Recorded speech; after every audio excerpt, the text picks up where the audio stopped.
Манай хүн нөхцөл байдлыг ойлгож амжихаас өмнө газар дунаад өгөв. Ри ямар нэгэн чимээ сонсоод нүдэ нэхэд имлэлт ирсэн байлаа. Тэнд Сильвия, Кайл хоёр байсан бөгөөд тэд түүнийг манны дутагдлаас болж ухаан элцэн даах гэж таамаглажээ. Мөнгөж өстэй охин түүнд нэг үгэнд түүнийг яаран тавьчихсан бөгөөд захиж Риг зүгээр хортон нэвшиж байна гэж хэлсний дараа тайрсан талаар доосгов. Энэ зөөр Кайл тэр өвгөн эмхийн захирлаар хөтлөрийг өрөөр нь үзөөж чадсныг хаж хэн байж таарах вэ хэмээн сэжигхэн. Кайлын чанга дуунаас хойч манай хүү сандарч ахлах багш заавал ингэж сүржиг нь хэрэгтэй байсан байх та гэж бодно. Бүх зүйлийг тодорхой болгохын тулд манай залуу тэр өвгөнийг тулааны урлагийн клубын багш гэдгийг хэлв. Энэ хооронд Риг Кайлаас эмнэж их юу хийж байгааг нь асуухад тэрээр угаас анагаа ухааныг сонирхдаг байсан тул эмнэхийн клубт бас ирсэн гэж хариулв. Яг тэр мөчид гэрээ хөшөөний цаанаас хий үзэгдэж шиг цохож энийг чимээнээс болж өгөхдөө Рис ирсэн баяртай байна гэж хэлв. Орныхоо хажууд байгаа гэрийг хараад манай хүүтэд дотуур байраа нүргээд ирчих гэж бодно. Биеийн байдал нь муу байгаа болжтой. Гэрээ сүлийн үед сайн унтаж чадахгүй байгаа тул бичвчийн үеэр тамиртаж амархаар эмзэгт ирсэн гэж амандаа өгсөв. Гэрээ өөрийг нь амраа гэж өгсөн Кайлтай мархалтжаа хооронд Ри түүнийг ямар гэжийн хар дарсан зүтлээд байгааг хаана. Эмнэлгээс гарсны дараа манай хүү тулааны урлагийн клубтээ буцаж очиход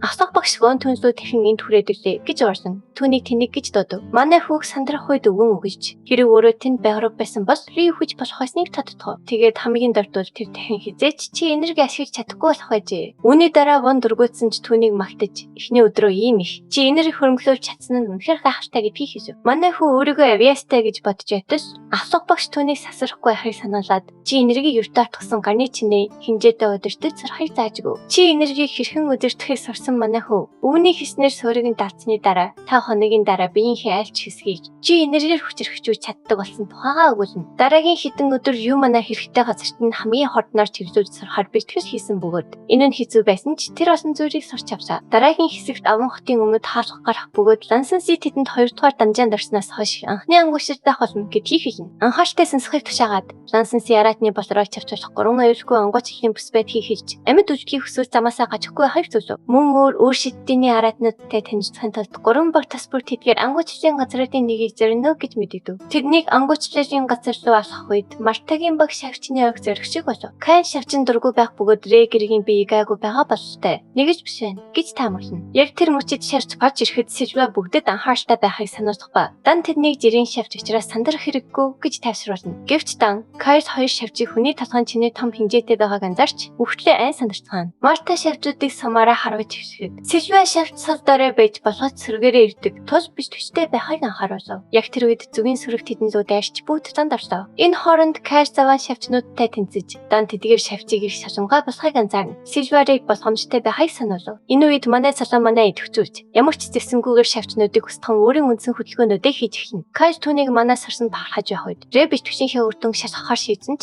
дан түүнийг гайхуулахаа барьж дээсэн хэрэгтгийг шаардав. Гэнт Монк Рэ хоёр чимээ сонсдог шавж гэргийн гарлуу дайрч түүнээс цус гоожжээ. Ян шавжийг алж гэргээс зүгээр үү гэж асуух хооронд Сильва шархайг нь шалгаад гүн биш байна гэж хэлв. Тэрээр анхны тусламж үзүүлэхийн тулд хоёгийг нь тайлхад туслахыг Янаас хүсв. Энэ бүхэн болох зөөр манай залуу гэрийг сүүлийн үед санамд байхад бүр анхан шатны шидтний араатан чирхсэн санаа зовж буцаж очиод асуухаар төлөвлөнө. Үүний дараа Сильвэ гэргийн гар дээр манай ашиглав. Шарх нь маш сайн идэгсэн дан гайхаж үүнийг анагаахын клубээс сурсан гэж асуув. Кайл зөвшөөрч манай нисийг хурданд хүн төлчгөд тасалдаг тул энгийн анхны тусламжид ашиглаж болдог гэж тайлбарлав. Үүнийг сонсоод манай залуу шин чадвар сурсан ганц хүн нь өөрөө биш гэдгийг ухаарч усан хичээхээ шийдэв. Дараа нь дан анхан шатны араатны болрыг авч өнөөдөртөө татварын хязгаартай хүрч чадахгүй гэж хэлв. Рэ түүнээс татварын талаар асуухад дан заврын дагуу ангуушлийн талбайгаас арав ба түүнээс дээш араатны болроолвол остныхоо 11-ийг тушаах ёстой хэлв. Энэ хооронд дан академийн зарчмаар ажилладаг гэдгийг тодорхой болгов. Манай залуу Лансын хажуугаар өнгөрөх хэрэгтэй гэж тооцоолно. Рю арав гаруй болроолсон болтой бөгөөд дараа нь өөрийн лууны систем рүүгээ харна. Ангуучлийн талбай нүдэнд Ланс араатны болруудыг хураажээ. Рэ ердөө 5 араатны болор тушаахад Ланс түнлөө уурж өөрийг нь хурах гэж байна гэж бодно. Дараа нь тэр Рэг тоног төхөөрөмжөө тайлхыг тушаа. Манай залууч өөртөө идэвхтэйгээр бүх зүйлээ тайлв. Лансенси араатны болрын ямар ч улмөр болоогүй бөгөөд уурсан сандарч энэ байж боломгүй зүйл хэмээн амандаа өгнө. Тэрээр улаан өстөхөг болруудыг уулан дээр хаа нэгтээ нуусан гэж буруутгав. Гэвч тэр түүний төвчээрийг шалган тамарч чарайсаар юу ч олж чадахгүй гэдгийг батлан хэлнэ. Тэднийг холдон явах үед Монкригоос 5-аас олон болроолсон атлаа үнийг яаж хийснийг нь асуув. Манай залуу түнд энэ бол нууц гэж хэлв. Рю араатны болруудыг системд хадгалсны дараа болрууд нь бодит амьдрал дээр ямар ч хэрэггүй чөлөө болон хувьдийг олж мэдсэн бай. Дараа нь хүүлөөний систем нь шидтийн араатнуудыг агнасны дараа араатны болрыг шууд өөрт нь өгдөг гэж хүрнэ. Гэвч бусад бүх хүмүүс тэдгэрийг шидтийн түүний аратны биенээс хайж алах хэрэгтэй болдог. Сэжиг төрөөжгүй тул тэрээр системээс өөртөө зөрөөж аратны болор олборсгүй байхыг хүсв. Түүнээс гадна нэгэнд дотор нь хийсэн бол буцааж гаргаж ич болдоггүй аж. Үүний дараа Рю 5 аратны болортой үлдэж тэднийг тушаах шаардлагагүй гэж тунгаан. Татвараас зайлшгүй харах болсон манай залуу хэр улаас мэдвэл зүгээр өнгөрөөшгүй. Тул боломжтой байх хэрэгтэй гэж тооцоолно. Энэ хооронд Рю буцаар шийдэж гэрийг ямар нэг зүйл үлдээсэн гэж бодон түүнийг дуудав. Түүнийг гэргийн мөрөн дээр гараа тавин морц. Гэрийн улаан хасхыг нэг тухайн амандаа үгч хэлв. Яг тэр мөчид гэрийн айсандаа чичирч чихээ даран хашгирч хэллээ. Рэ түүнийг тайвшруулахыг хичээх зур монг тэр хоёрыг яг өөрийнх нь нард явж исэн санаа зовно. Дараа нь тэр Сильвия дан хоёр тэднийг олохоор ангуу цэлийн талбайраар явж байгаагаа хэлв. Энэ хооронд Монкри гэрийн хоёрыг олно. Тэр юу болсныг асууж бүгд аль хэдийн хол төрүүлээ гэвцнийг хэлв. Энэ үед манай залуу гэрийн би сайн биш байгаа бөгөөд улаан хасхны тухай яриад байна гэж хэлнэ. Шарус түүхтлээ айсан болтой. Нэгэндээ хоолой түүнийг дуудаад байгаа тул улаан хасх руу очих ёстой гэж хэлв. Монк таамаглаж дэвшүүлж түүнийг аван шарангийн талаар ярьж байж магадгүй гэв. Рүү өргөнд хүлээж байсан гэхдөө хоолойтой холбогдож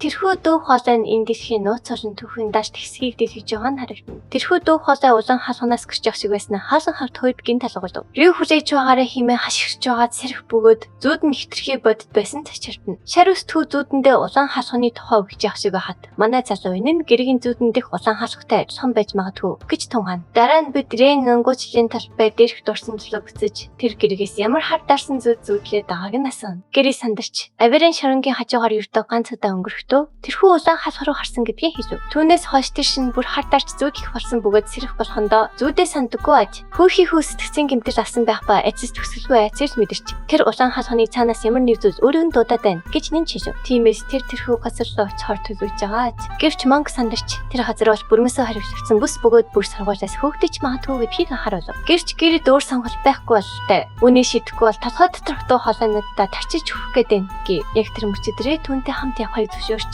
Монкос тэдэнтэй нэг хэсгийг асууна. Гэвч Монк хэрэлцэж тэнд бүр өхөж магадгүй гэж тэдэнд анхааруулв. Шийдэнгийн харагдах манай залуу сурсан чадрууд нь шүний харах үед хэрэг болно. Тиймээс оршдоод үзэх хэрэгтэй гэж хэлв. Монкийг явахаас татгалзаж байгааг харсан Гэри түүнийг үүнд тутасандаа гимшиж хин нэгэн хамт явж баяртай байгаа тул түүнийг хүчиж хэрэггүй гэж Рюгоос хүсв. Гэвч манай залуу зүтгсээр Монк тэднээс илүү нууцтай нэвтрэлтэй сайн тул маш их хэрэг болно гэж хэлв. Өөр сонгож үлдээгүй тул Монк тэдэнтэй хамт явахыг зөвшөөрч Рэ уулзалт тулааны үеэр өөртөө тасалсны хариу барьж байна гэж хэлв. Хожим нь шүн манай залуу өрөөж бас зүүдэлсэн тал аван шарангийн улаан хасх гэргийн хагдарсан зүүдний хүсвэр мөн схийг тунгаана. Тэрээр энэ дэлхийн нууцуд үнэхээр академийн шоронд нуугдж байгаа эсэхд ирсэн. Дараагийн хэсэг Трицерүүд хаалхыг хамгаалж буй авирын шаран гарна. Шинэ өрөө болсон тал тэр гурав тэр бүслөө нууцаар нэвтэрч бодны доор ногдов. Монк баригтаагүй бицгэж лавс хооронд гэрээ түүнийг тайвшруулж энэ газрыг ажиглаж байгаад тэрхүү хар хоёр Трицерүүд мегмар гарах бүр цагаан бүстэй жирийн Трицерүүдтэй ээлжээ салбдаг болохыг олж мэдснээ хэлв. Харуулууд яагаад 7 хоног бүр энэ цагт ээлж салбдаг вэ гэж асуугаад гэрээ үнийг 7 хоног тутмын цэвэрлж байж магадгүй гэж таамаглав. Энэ хооронд Рэ шаран шалхахаар лууны нүдээ идэвхжүүлж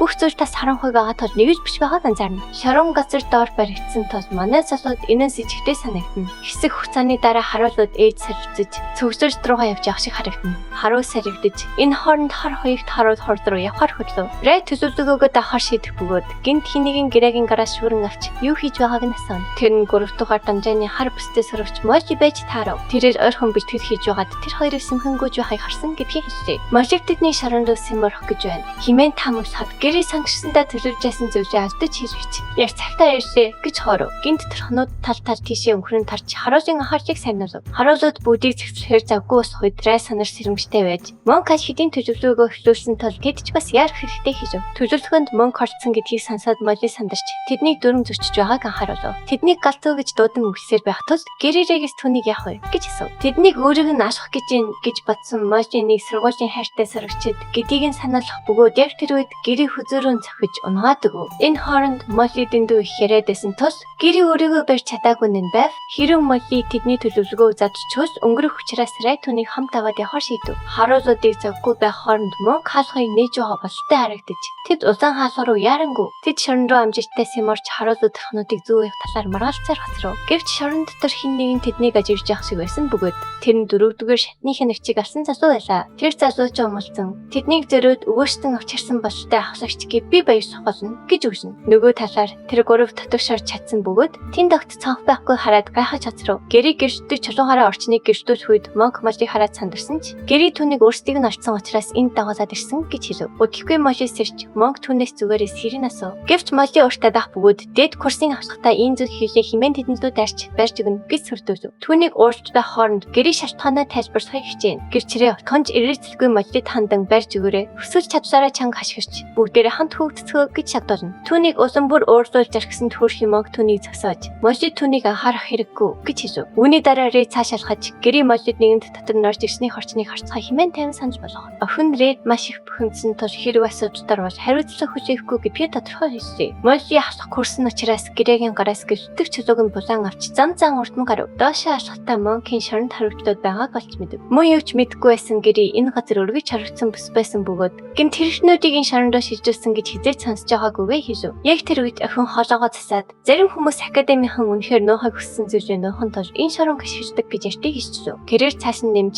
хэрэг тэр зүйлс гарч ирвэл асар том момент самунд игтэн гэв. Үүнийг сонсоод манай залуу түүнийг ч бас юу нууж байгааг мэдэхгүй байна гэж таамаглав. Молли түүнийг нусгаж ааш гэж дуудан "Эвген зүгээр цууярэ" гэж хариулв. Энэ хооронд тэрээр гурван хүлэг баатар 6 хавчаас өөр хин ч өмнө энд ирж байгаагүй хуалцав. Яг тэр мөчид салфи ширөөсөж аимшигтай өнхийн үнэр тэр хаваар тахаж эхлэв. Рэй ямар нэг зүйл сонсоход Монк тэдэнд буцахыг зөвлөх бөгөөд айсан болжтой Моллич түүндээ санаж нэгдэв. Гэвч Гэрэд толцож зүудэнд нь үзэгдээд байгаа тэр зүйлийг заавал олж мэдвэ шийджээ. Тэд бүгдээрээ хамт доошоо явахаар шийдэж эцэст нь хамгийн доод хэсэгт хүрв. Тэдний гайхшруулж тэнд дахин нэг хаалга байж таарав. Тэд асар том хаалгыг харах үед Молли маш хуучаа харагдах энэ хаалгыг юугаар хийсэн юм бол хэмээн гайхна. Гэвч хаалганы цаад хороо орохыг илүүд үзсэн гэрээ өөрийн чи энергиэрээ хаалгыг нээж эхлэв. Огтхон ч хөдөлгөхгүй байгаа аврах том хаалгыг нээх гэж зүтгсэн гэрээ Монкийг төслөнж дуудав. Нөгөө талаар Райлогийн мэлмигээ идэвхжүүлсэн ч хаалганы цаадхыг харж чадахгүй байсан тул үүнийг ямар нэгэн өндөр зэрэглэлийн шившиг эсвэл тусгай тамга гэж таамаглав. Энэ хооронд Молли гэрэх кивжийг сүржинснийг нь бодоод өөрөө хийчих байх гэж бодсон тул битгий гайхуулаад гэж хэлв. Хаалгыг түжээтэй байна гэж бодсон Монк энэ хаалганы цаана хамаагүй хүчтэй зүйл байгаа тул буцах хэрэгтэй хэлв. Гэвч гэрээ буцахгүй гэж би тодорхой хэлж Райгаас туслахгүйгүй. Манай залууг хаалган дээр гараа тавимгц зүгэн систем гарч ирэн хаалгыг нээх үү гэж хэлсэн. Гайсан Рэй зөвшөөрч дармагц хаалганууд ирмхийн зөөр нэгдэв. Мэрс гасан Монк түүнээс яаж хийснийг нь асуухад Рэй зүгээр хаалганд хүрсэн гэж тайлбарлав. Араануудын чимээ улам гүнзгий сонсогдох боловч шидэд болон зөвхөн урд байгаа жижиг хэсгийг гэртүүж байлаа. Тэднийг цааш алхах тусам тэнд байсан залуусын зэрэг сэтгэлийг кампус айцын мэдрэмж эзэндв. Тэднийг дотог шарах үед гэрээ ямар нэгэн зүйл дээр гიშгэж аимшигтай чимээ цураатав. Монк айн чичирч гэр юу байваа гэж асуу хооронд тухайнаа албатал айсан Молли сандарч Райг тэрвэрээд авлаа. Тэрцэн Рай түүнийг холбохыг шаардаж гэрээ юун дээр гიშгснээ харахаар гэртэг чулуугаа доошлолов. Тэр нь яс байж таарсан бөгөөд гэрээ үнийг ямар нэг аратан эсвэл байж магадгүй гэж таамаглав. Ийм хүчтэй аратан энд яаж хүч чадваа гэж гайхсан. Райлонууд тийм чамархан өгтгөө хэллээ. Молли хүчиг баатрууд тэр аратныг өсгсөн гэж бодох хооронд тэд улам гүнзгий явах бөгөөд Рай төгсгөлд нь хүрч байгааг анзаарч Молли эцэст нь энэ газараас явж болох нь гэж хэлв. Төгсгөлд нь хүрээд гэрээ тэдэнд доор нь асар том морон зайдаагаар дуулгав. Молли эдгээр нь шоронгийн өрөөнүүд шиг харагдаж байна. Гэхэд Монк тэнд маш олон өрөө байгааг анзаарав. Өрөөнүүд дотор юу ч байхгүйг мэдсэн Монк санаа зовж монгосууд аль хэдийн орхон зайлсан байх гэж таамаглав. Тэрээр одоо доорх бүх зүйлийг харсан тул явахыг санал болгож Моллич зөвшөөрөв. Тэрээр хэрэв монгосуудыг үнэхээр энд байлгаж байсан бол тэд хүчтэй байж таарна. Хэрэв тэд орсон бол тэд маш том аюул дарна гэв. Үүнийг сонсоод Рай гэрээд тэд аль хэдийн ийм хол ирсэн гэдгийг ойлгохыг хичээнэ. Тиймээс хэрэв одоо буцаж хороолоод дахин солигдохоос өмнө цогтож амжихаар байв. Гэвч гэрээ газуурсан мэт болж хэрэв арай жаахан урагшил бол үннийг олно гэж үхнэ. Шар үстэй залуу цааш алхасаар байх тул Рэй түнд цааш явахгүй байхыг анхааруулав. Гэвч ухаанаа алдсан мэт харагдав. Гэрээ дотроос нь дод ухаалаануудыг сонсоод шарангийн өрөөлдөө үргэлжлүүлэн урсаар байв. Түүнийг мухар руу алхаж явахыг харсан Рэй зогсоохыг оршин. Яг тэр мөчид тэр газрыг хүчтэй сашхин нөмрөн авав. Гэрээ ямар нэгэн нөхлөө онох хооронд манай хүүгийн оршихоо маш аюултай гэдгийг ухаарна. Тэрээр сэрмэ барин бижин байдалд зогсох бөгөөд шарангаас том эвгтэй авраг араатан нэрвчээр гарч ирэхийг харна. Араатан тэдэн лөө ойртож байгааг хараад Молли анжчих бөгөөд тэр нь монорх зэрэглэлийн шидэд араатан Минотавроос байж таарав. Яг тэр үед Минотавр хүчтэй архирч бүгдийг газар тунгаа. Тэр мөчид Молли шагаагаа мочлаад цогтож чадахгүй болох бөгөөд араатан түүнийг савартай шүрэн авлаа. Гэвч Монк түүнийг аврахаар ирж сэлмээрээ араатны гарыг цавцснаар Молли газар тунав. Араатан зөв үйл ялыг давтсны дараа Монк Молли рүү гүйж ачин босож чадах хэсгийг нь асуунгаа түүнийг ховцсон босгов. Минотавроос дахин цохоор бэлдэх бөгөөд энэ удаад маш хүчтэй шид залах гэж байгаа мэт харагдаж. Монк сандарсандаа Моллиг хэрэг босхгүй бол бүгд энд өгөх болно гэж хэлв. Түүний дараахан араатан шидэд давталгаагаа хийхэд Монк эргэж харан найз давтав. Дараагийн хэсэгт нөхдөө унсан гэрээ Монк осон бүсэд санаа зовж саяны харсан зүйл нь үнэхээр Монкс байсан хэмээн гайхна. Нөгөө талаар Рэй сэлмээрээ араатны давталгааг зогсоох бөгөөд түүнийг хашаасан чоноо Монк Молли нарыг хамгаалахаар араас нь дэмжин. Чоноо тэднийг хамгаалж байгааг хараад Монк гайхаж яагаад шидэд араатан тэдэнд төсөж байгааг асуув. Манай залуу араатны хитрхи удаан товтоохоор тэмцэж тайлбар цацаг байхгүй ч Монкод хандан чанд Клинтон тэдний талд байгаа тул санаа зовох хэрэггүй гэдгийг тодорхой хэлв. Үүний дараа Рэй өөрийн чон Нортыг Моллиг аюулгүй газар руу авч явахыг тушаахад Монк чон тушааж дагаж байгаад Мэл гайхна. Чоноо Моллиг авч явах үед Рэй Монкт байрлалаа нууж өөрийг нь Минотаврыг барьж явах хооронд ганц цохилтоор устгахыг даалгав. Гэвч харуултгүй тэр мангас ганц цохилтоор өгөхэргүүдийн дүү хүчтэй учраас энэ нь маш эрсдэлтэй гэдгийг хэллээ. Төлөвлөгөөгөө хэрэгжүүлэхээр манай хүн өөрт нь итгэхийг хүсэж чи энергийг хоромцоогч гэв. Энэ хооронд Монк нуугдаж Рэй Монксыг өөрлөгөө өдөн чиглүүллээ. Гэтэл Монкс түүнээс ихмийг хаашинч үгүй цохиж архив. Зевсэнгөө үлдсэн манай хүн Монксын ивнээс барьж аваад доош нь дарахыг орсоно. Монгос дэндүү хүчтэй байсан тул түүний чигч хан мөргөөсөн ч Рэй эврийг нь тавьшгүй хамаг хүчээрээ зогсоор байлаа. Энэ үед манай хүн Монкт Минотавр руу хаж баяр тушааж тэр ч хоёр сэлэн барин Монксыг араас нь шууд цавчив. Монк сэлмээ хамаг хүчээрээ зоосон ч Монксын нэрс төмөр хавтан шиг хатуу байсан тул нэвчрэхгүй байгаад Мэл гайхлаа. Тэд өдөртгүй гэрээ ирж Монкт болтаарай гэж ашиграад шидэд Монкс руу сэлмээрээ далав. Гэвч Монгос шидэд дайрч хийхэд сэлмэн нөрч гэрээ шидэгцэн бөгөөдрэй. Чи энергийн тасламжтайгаар Монксыг тогтоохыг хичээн. Түүнийг алдахгүй тул Рэй шин манай уур чадвараа идэвхжүүлж арай гэж Монксын эврийг тавилаа. Тэр манайг шингээж бүх чи энергээ цуглуулад хамаг хүчээрээ дайрав. Тэрээр нүцгэн гараараа дайрч Минотаврын нуруу зүсэж чадлаа. Өвгөний биш тэс өөр дөнгөө өгсөн баярч чанжаагүй байтал гэрээ түнд болгоомжтой дахай сануулав. Гэвч тэр агшинд Монксрийн цохиж газар хүчтэй унааж ирэхлээ. Манай хүн ханиалгангаа дэндүү их манай шингээснээс болж би энэ шууд цуглуулж чадахгүй байгааг бас өөрийгөө сувдаараа байгааг ухаарав. Монгос түндүүд өгөхөд Рэя харгаа хайж аваад нэгэн хүнийг олж харав. Тэр бол тэдний багш Сэркэ байсан бөгөөд өрөөж хийдэг шигээ тамхиа байгуулсан. Тэднийг үнэхээр том амтан уурлуусны хэллээ. Багш нь бацаануудад замаас холд хоёг тушаахад Монк түүнийг хараад баярч аврагтлаа гэж бодно. Сэркэ дараа нь тооцоо ба тогтвол засарт хэрэггүй гэдгийг хэлээд Монгос руу дайрлаа. Тэрээр эврийг нь онилж ганцхан далайлтаар Минотаврын нэг эврийг хугацхав. Сэркэийг дараагийн дайралтаа хийхэд Монгос хөлнөөс нь барьж асан ч тэс рүү дайрч хийж Монгосын хороонуудыг тас цавчлаа. Минотавр уурсан дархирч түн лүгүүж ирсэн ч Сэркээг гинт талхалхад цавсан. 90 тойрноо гайхан харав. Тэрээр яг л сүдэршин Минотаврын нуруунд дэр гинт гарч ивлээ. Тэгээд тэр дороо Монгосын толгойг тас цавчиж газар дээр нустгаж архив. Монк гэрийг түшин Сэркээг им хүчтэй Монгосыг өсгөн дарж байгаа бишигч явах үед Рэй өөрийн чан Норт буцахыг тушаалаа. Норт толгой тохиод манай хүн шин чадвараасан бөгөөд үүнийг царлахаан дайрчдыг шингээснээс болсон гэж гайхан. Үүний дараа багш нь ухаан алдсан Моллиг тэрэн манай Монгос их манай үлдээгүй байсан тул ачаар зүгээр өнгөрсөө химэн хийв. Тэгээд тэрээр илүү аюултай зүйл гарч ирэхээс өмнө шав нартаа өөрийг дахыг тушаалаа. Тэднийг алхаж явахад Сэркэ тэр гурваас тайлбар нэгэх бөгөөд Моллиг хэрэгээс мултрахын тулд өсөн дүр хэсгсээр байв. Монк сургуулиас хөөгдөх үү гэж сандран асуухад Кэйн байдлаар нууцаар нэвтэрсэн тус хөөгдөх боломж үлдсэндээ талхах хэрэгтэй гээ. Амьд үлдсэнээ гайхамшиг гэж бодсон Монк Гэри хоёр багшаасаа уушлалтгүй. Гэвч Сэркэ эргэж харан шавнар руугаа ирмээд Монорх Монгостэй тэмцэж амьд үлдсэн шав нараа хөвөл ичхүртэй хэрэг болно гэжээ. Тэрээр тэднийг хараагүй гэж нуусчихсан амлавал энэ удаа өнгөрөхөр болов. Сэркэ нэнхүү тайшруулсан үгийг сонсоод тэр гурвын сэтгэл ууж ирч баярлав. Хаасун дээр ирэхэд Сэркэ сонирхож хаалхыг яаж онгоц гэснийг нь асуулаа. Рэй худал хэлж тэднийг ирэхэд хаалх онгорхоо байсан гэд Гэрич түүнийг дэмжив. Багш нь хаалх онгорхоо байсан гайхах үед Рэгинт энд хүлээж явах тул хүчтэй болоод ирвэжэрэг их дуу хоолой сонсов. Манай хүн сандарч энэ нь өмнө зүүдэндээ сонсож байсан дуу хоолой болохыг санаж улмаар хаалх хайвтав. Хожимон шөнө академийн нэмлэгт Сэркэ шархаа эмчилж явах бөгөөд захирч түүнийг 4 шав зэрэг бишбгийж хитрхийг ачаалал аснаас ийм хүнд бэрцэнд гайхна. Захирч багшийг зэмж явах үед нөгөө гурвч мөн нэмлэгт байлаа. Рэй Сэркэгийг ийм хөдөр эсгэж явахтаа ч аимшигтай гэж бодно. Манай хүн орноосоо босож гэрээс тэднийг зогсоохыг хичээж явахад яагаад агууруу гүн орсоор байсныг өсөв. Гэрээ үүний хариуд аган гүнзлүү орох хүчтэй хүсэл төрч би болон бодлоо хянах чадваргүй болсон гэв. Үүний сонсоод Монк ном үнснээ хэлж Минотавр цахилгаан удирдах чадвараас хатан зүрхний лабиринт гэдэг чадвартай болж мэдснээ хэллээ. Домогт өгүүлснээр энэ Монксыг хатан хаан болон дахиж өрөх ёстой байсан цагаан бохноос төрсөн гэдэг байна. Гэвч хаан үнийг мэдээд хэлгэнж дэлхийн хязгаарт аврах том төрдөг байшин байж хатуу хараа хяналтад байх хайг тушаажээ. Монксыг төрдөг байшинд хорсон ч түүнд бурхтын хүч заяасан байжээ. Мангас өсөж томрох тусан төрдөг байшингаас орох гэсэн хүсэл нь 90 тойрныхоо хүмүүсийн зүрх сэтгэлийг хостох чадвар болон хувирчээ. Үүн давцсан хүмүүс бодлоо хянах чадвараа алдаж улмаар хүчтэй сэтгэл хөдлөлтөд захирагдаж эхэлдэг байна. Үйл явдал улам их чимжиж эвцэгтэй мөч явж байна. Дараагийн хэсэгт бүх зүйл эргэлт хийн. Дараагийн хэсгийг бусдаас төрүүлж хамгийн ихэнд үзхийг хүсүүлж эвчсэн дэв төрийн банкны даас руу 5,000 төгрөгийн хандив хийгээрэй. Тэгвэл дараагийн хэсгийг тань нэн даруй гаргаж өгье. Таалагдсан бол лайк дарч сувг сум маань заавал бүртгүүлээрэй.